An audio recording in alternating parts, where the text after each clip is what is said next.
آ جاتا ہے، معصیت سے کہتے ہیں، اثم کہتے ہیں، نافرمانی کہتے ہیں۔ اب یہ دیکھنا ہے کہ آپ خدائی قوانین کی جب خلاف ورزی کرتے ہیں، گناہ کرتے ہیں، نافرمانی کرتے ہیں، تو آیا اس دنیا میں بھی اس کا کوئی نقصان ہے یا نہیں؟ آخر میں تو آپ نے جواب دینا ہے، آپ نے مقابلہ کرنا اس کا، عذاب الہی کا، جہنم کا، قبر کا عذاب۔ لیکن اس دنیا میں بھی گناہ کے کچھ آثار ہیں۔ امیر المومنین دعائے کمیل میں ارشاد فرماتے ہیں، اللہم اغفر لی الذنوب التی تحتک الاسم، خدایا میرے وہ گناہ معاف کر دے جو پردوں کو چاک کر دیتے ہیں، گناہوں سے پردہ اٹھانے کا سبب بنتے ہیں۔ یعنی آپ خطا کرتے ہیں، معصیت کرتے ہیں، غلطی کرتے ہیں، خدا کی نافرمانی کرتے ہیں، ایک حد تک خدا معاف کرتا ہے، پھر آپ کے گناہ کو خدا آشکار کر دیتا ہے، اور پھر اس مقام پر انسان رسوائی سے بچ نہیں سکتا۔ اللہم اغفر لی الذنوب التی تحبس الدعاء۔ ایک اور نقصان ہے اور گناہ کا اثر یہ ہے کہ دعا رک جاتی ہے، دعا قبول نہیں ہوتی۔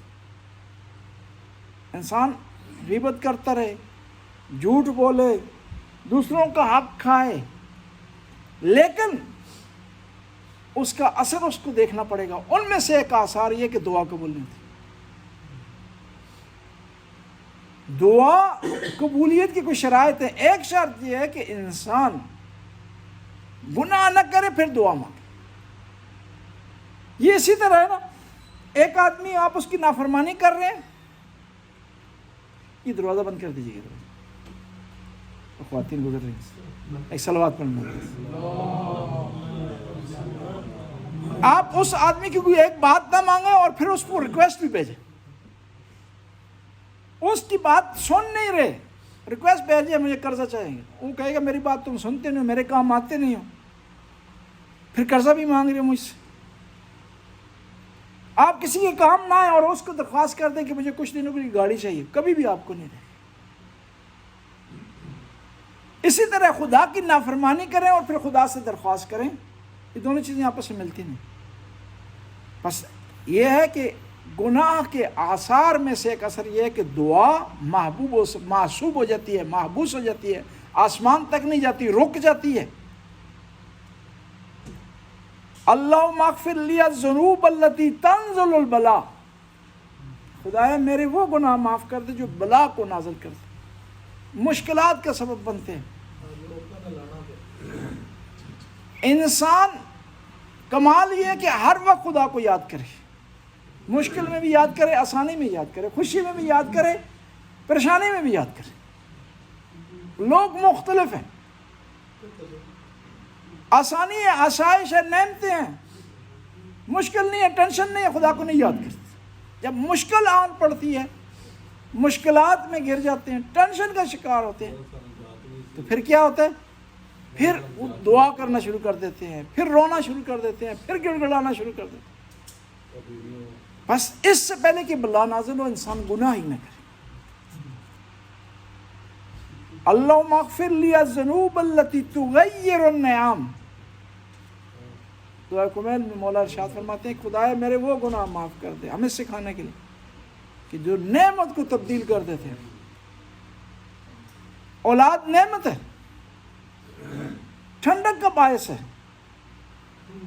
انسان کے لیے خوشی کا باعث ہے، اور خاص طور پر ان لوگوں سے پوچھیں کہ ہاں اولاد نہیں، کتنے وہ چاہت کا اظہار کرتے ہیں۔ حتیٰ بعض لوگ تیار ہو جاتے ہیں کہ اگر کوئی معذور بھی ہو نا پھر بھی بہت اچھا ہے۔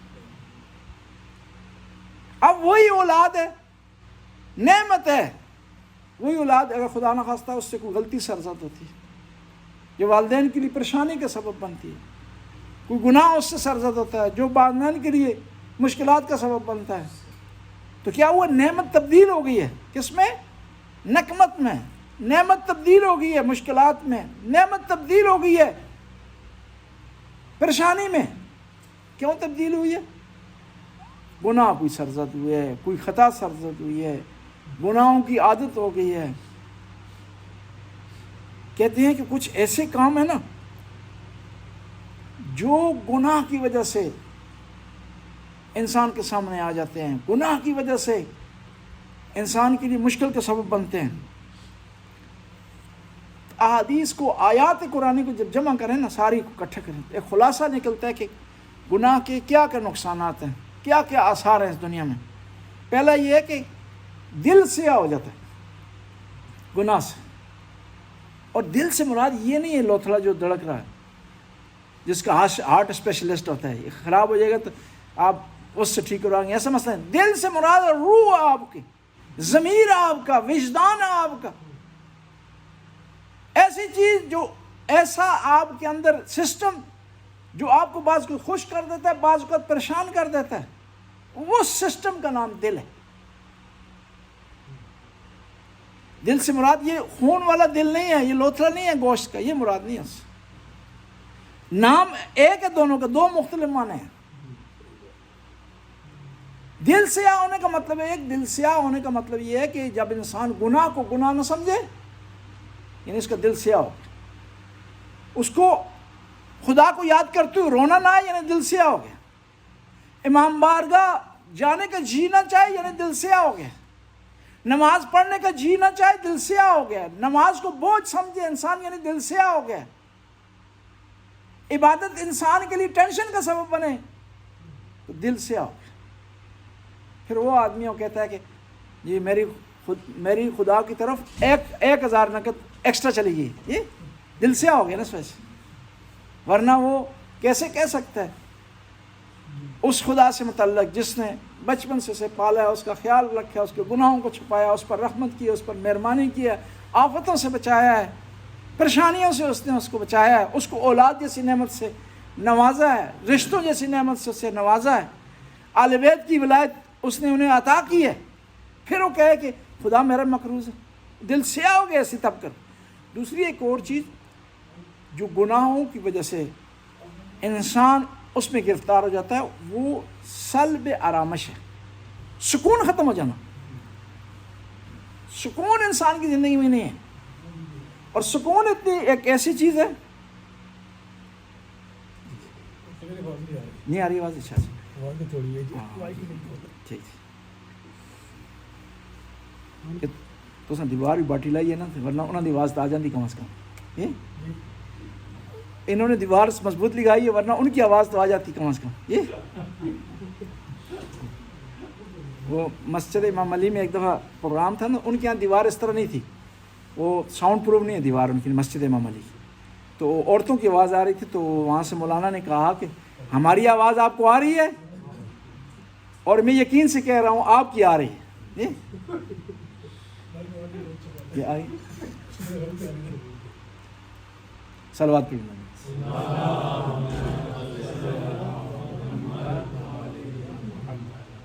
یعنی سکون انسان کی زندگی میں نہیں ہوگا جو انسان گناہ کو اپنی عادت بنا لے.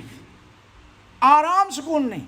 الا بذکر اللہ تطمئن القلوب. خدا کی عبادت سے سکون ملتا ہے، اطمینان ملتا ہے. ٹینشن کا جب شکار ہو نا، انزائٹی ہو نا، تو کونے میں کھڑے کر کے 2 رکعت نماز حاجت آپ پڑھیں، تسبیح فاطمہ تو زہرا پڑھیں، دعا کریں، آپ کی ٹینشن ختم ہو جائے گی، انزائٹی ختم ہو جائے گی. یقینی بات، بشرطے کہ دل سے پڑھیں، بشرطے کہ اللہ کا احساس کریں، بشرطے کہ آپ محسوس کریں.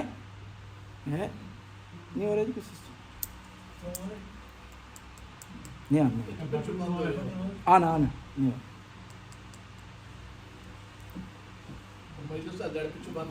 دم درود بھی سانو نہیں آتا، ورنہ دم درود پڑھ کے کوئی کر لے، اسپیکر آن کر لے. جی صلوات پڑھنا. وہ خواتین کے لیے یہ بھی لگائے نا پردہ بھی. جی اچھا لگانا.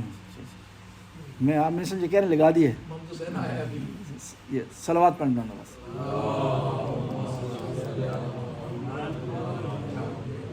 دل کا سکون چھن جاتا ہے کہ انسان جب گناہ میں ڈوب جائے، جسے کہتے ہیں نا سراپا معصیت، پاؤں سے لے کر سر تک معصیت. پھر گناہ کے آثار میں سے ایک اور اثر یہ ہے، رزق و روزی میں کمی ہونا. آپ کہہ سکتے ہیں یہ گورے تو بہت گناہ کرتے ہیں، رزق بھی وہ فراوان ہے. نہیں، مسلمان کے لیے کہا گیا کہ مسلمان جب گناہ کرے گا، خدا پر عقیدہ رکھتے ہوئے، نبی پاک پر عقیدہ رکھتے ہوئے، دعا پر یقین رکھتے ہوئے، نماز پر یقین رکھتے ہوئے، اصول دین پر یقین رکھتے ہوئے، فروع دین پر یقین رکھتے ہوئے پھر گناہ میں ڈوب جائے تو رزق روزی میں اس کی کمی آ جائے گی. اور پھر ایک اور بات ہے، یہاں رزق روزی میں کہا کمی ہے، نہیں کیا کہ مال میں کمی. ٹھیک ہے، یہ رزق روزی یعنی خدا کی طرف سے ہے. وَمِمَّا رَزَقْنَاهُمْ يُنْفِقُونَ کہ مومن وہ ہے جو اللہ کا دیا ہوا رزق اس کو خدا کے راستے میں خرچ کرتے ہیں. حرام مال اللہ کا دیا ہوا نہیں ہوتا. شراب سے جو کمائی آدمی کر رہا ہے وہ اللہ کی دی ہوئی نہیں ہے، وہ رزق نہیں ہے. مال ہو سکتا ہے، رزق نہیں ہے. بس رزق میں کمی ہوگی، مال میں کی بات نہیں ہے. ایک آدمی ممکن ہے گناہ بھی کرے، خود بھی شراب پیے، لوگوں کو بھی پلائے، جو ہے پب بھی کھول لے، پیسے کی بھی اس کو فراوانی ہے، وہ علیحدہ مسئلہ ہے. لیکن اسی سے جا کر پوچھیں نا، نیند اس کو نہیں آتی. اسی سے جب پوچھیں اس کو 2 رکعت نماز پڑھنے کی توفیق نہیں ہے. اسی جب آپ پوچھیں تو اس کو سکون نہیں حاصل زندگی میں. یہ شاید بجلی کا کنیکشن ہے اس کا،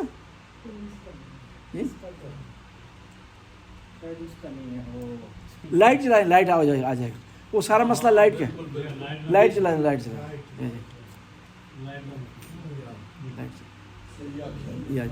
صلوات پڑھیں. وہ بچہ بغل میں ڈنڈورا شہر میں سلام اب ہو کام سٹارٹ ہو. صلوات پڑھیں جی.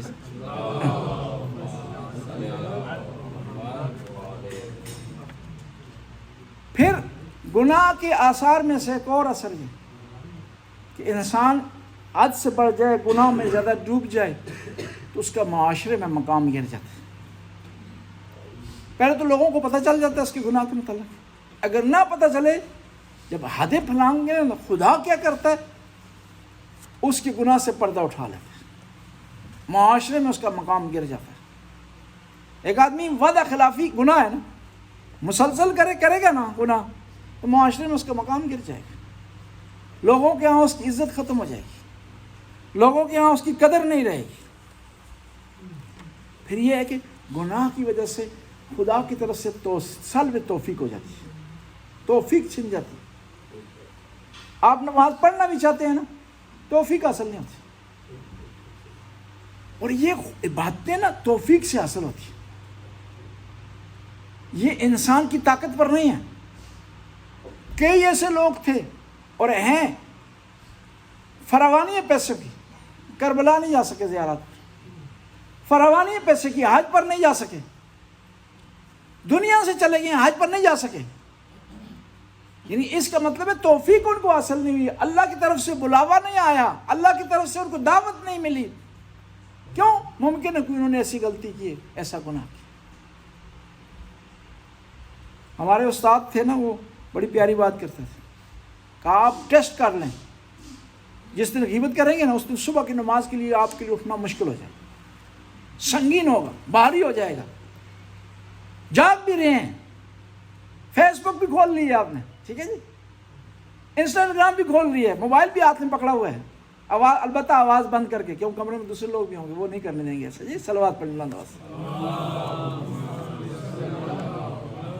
لیکن نماز کے لیے نہیں اٹھ سکے، کسی گناہ کی وجہ سے، غیبت کی وجہ سے، جھوٹ بولنے کی وجہ سے، کسی پر تہمت لگانے کی وجہ سے. اگر انسان چاہتا ہے نا توفیق باقی رہے خدا کی طرف سے، عبادت میں، خدا کے راستے میں خرچ کرنے میں، گناہ میں بچنے میں، گناہ سے بچنے میں، تو انسان کوشش کرے گناہ سے پرہیز کرے. اور پھر بعض اوقات گناہ کی وجہ سے دوسرے نیک کام ان کی قبولیت میں رکاوٹ ہوتی ہے. اب نیک ہیں، اچھے ہیں، کام کر رہے ہیں، فلاح و بہبود کا کام کر رہے ہیں، غریبوں کی مدد کر رہے ہیں، لیکن اس کے مقابلے میں ایک گناہ میں مبتلا ہے، کاروبار آپ کا صحیح نہیں ہے، غلط کوئی کام کرتے ہیں، وہ نیکی بھی رک جائے گی، اس کی توفیق بھی اگر حاصل ہوگی تو قبول نہیں ہوگی، اس میں گروتھ نہیں ہوگی، اس کی وجہ سے آپ کے کاموں میں بہتری نہیں آئے گی. اور پھر ایک اور چیز گناہ سے متعلق کہی جاتی ہے اور احادیث میں ہے، گناہ کرنے سے عمر کم ہو جاتی ہے. عمر، یہ کچھ ایسے کام ہیں نا نیک، ان کی وجہ سے اضافہ ہوتا ہے، اور کچھ گناہوں کی وجہ سے اس میں کمی آ جاتی ہے. قطع رحم کریں، رشتہ داروں سے کٹ آف ہو جائے، مسجد مبارکہ سے کٹ آف ہو جائے، لوگوں سے متعلق دل میں کینہ رکھیں. ایک تو حدیث میں ہے، دوسرا نیچرل بھی ہے. حسد کریں گے نا تو خود بہت عمر کم ہو جائے گی. حسد کریں گے بلڈ پریشر، شوگر، سر کا درد، کمزوری، انزائٹی، ٹینشن، یہ ساری چیزیں عمر میں کمی کا باعث بنتی ہیں. کس وجہ سے ہوئی ہے کہ آپ نے گناہ کیا. کون سا گناہ کیا؟ حسد کیا آپ نے، کینہ کسی سے دل سے متعلق رکھا. کینے کا کیا مطلب ہے کہ آپ ہمیشہ، آپ کا ہم و غم یہ رہا ہے، آپ کا ہم و غم یہ ہے کہ فلاں آدمی سے آپ انتقام لیں، فلاں آدمی کو نیچا دکھائیں، فلاں آدمی سے بدلہ لیں، فلاں آدمی کو کمزور دکھائیں. وہ تو کمزور ہوگا نہیں، وہ تو نیچا ہوگا نہیں، کون یہ خود نیچا ہو جائے. کہتے ہیں نا حسد کیا ہے؟ ایک ایسی بیماری ہے جس میں یہ ہے کہ دوسروں کی کامیابی آپ کے لیے ناکامی کا سبب بنتی ہے. وہیں پر آپ خدا کا شکر ادا کریں. میرے مومن بھائی کو خدا نے اچھی گاڑی دے دی، اس کا بیٹا کامیاب ہو گیا، اچھی جاب اس کو مل گئی ہے، لوگ اس کی تعریف کرتے ہیں، نماز جمعہ میں شرکت کرتا ہے. تو وہاں پر کیا کریں؟ خدا سے درخواست کریں کہ خدایا مجھے بھی توفیق دے کہ میں بھی ایسا ہو جاؤں. خدایا تیرا شکر کہ میرے ایک مومن بھائی کو تو نے توفیق دی، اتنی کامیابیاں اس کو حاصل ہوئی ہیں، تیرا شکر ادا کرتا ہوں. اس کو مبارکباد دے دیں تو کیا ٹینشن آپ کا ختم ہو جائے گی. بلکہ کیا کریں، اگر چاہتے ہیں آپ کی صحت صحیح رہی، اس کی خوشی میں شریک ہو جائیں. آپ بھی نعرہ لگا دیں ساتھ، یہ میں تمہارے ساتھ ہوں، تیری خوشی گویا میری خوشی ہے، تیری ترقی گویا میری ترقی ہے. وہ بھی خوش ہو جائے گا، آپ کی ٹینشن ختم ہو جائے گی، اور آپ کا پروردگار بھی خوش ہو جائے گا. یعنی دیکھیں گناہ سے بچنا کتنا انسان کو فائدہ پہنچا سکتا ہے، بشرط کہ انسان گناہ سے بچنے کی کوشش کرے، اپنے آپ کو روکے گناہ سے. اور کچھ چیزیں ایسی ہیں نا، یہ گناہ، یہ عبادتوں سے ان کا حل نہیں ہوتا. آپ نے کسی پر ظلم اور زیادتی کی ہے تو جب تک اس سے معافی نہیں مانگیں گے،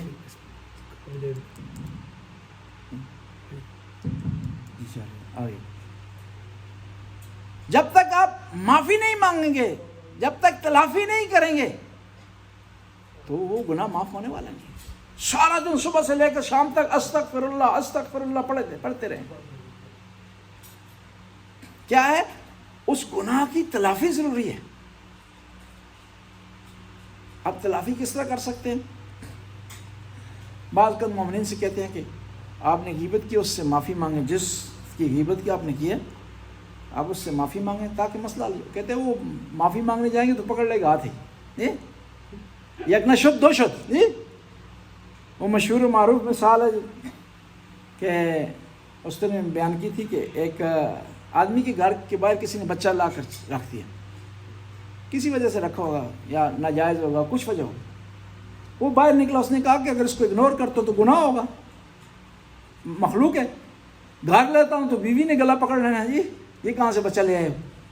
اس کو لے جاتے ہیں مسجد میں، جا کر چھوڑ دیتے ہیں آرام سے. وہاں کوئی نہ کوئی نمازی ہیں، نیک لوگ ہیں، اچھے لوگ ہیں، نماز پڑھ کے باہر نکلے گا، اٹھا لے گا، جی چلو آج جمعہ بھی پڑھا تو ساتھ یہ ثواب بھی حاصل کرتے. تو وہاں مسجد میں گیا چھوڑنے کے لیے، تو خادم نے دیکھ لیا اسے مسجد، اس نے پکڑ لیا وہاں. اس نے کہا اچھا کل بھی ایک بچہ کو چھوڑ کر گیا، وہ بھی تو نہیں چھوڑا.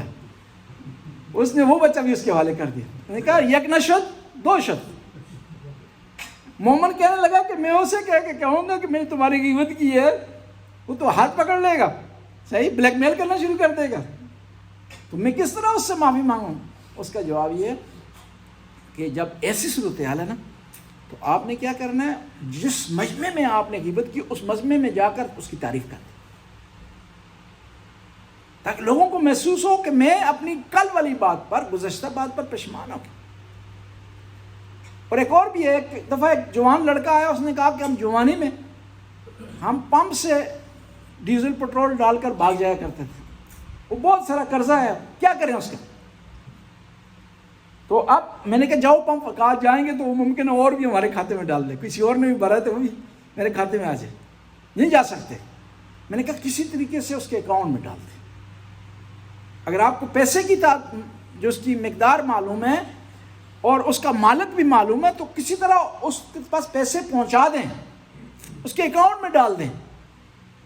اگر معلوم نہیں ہے اس کا مالک یا اس کی مقدار معلوم نہیں ہے تو پھر اس صورت میں آتا ہے رد مظالم۔ آپ کو پتہ نہیں ہے کس کے ہیں، ہاں میں نے حرام لیے ہیں پیسے لیکن پتہ نہیں ہے کس کے تھے، تو وہاں آپ نے کیا کرنا، اس کی طرف سے صدقہ دے دینا، اور مقدار کا معلوم نہیں ہے تو آپ اتنے دیں کہ آپ کو یقین حاصل ہو جائے کہ آپ نے دے دیے ہیں۔ آپ کو شک پڑ گیا ہے 100 یا 150 تو آپ 150 دے دیں تاکہ شک دور ہو جائے۔ بس گناہ میں بھی اس طرح ہے، بعض گناہ اس میں تلافی بھی ضروری ہے، استغفار کے ساتھ، توبہ کے ساتھ تلافی جو ہے وہ ضروری ہے۔ اس صلوات پر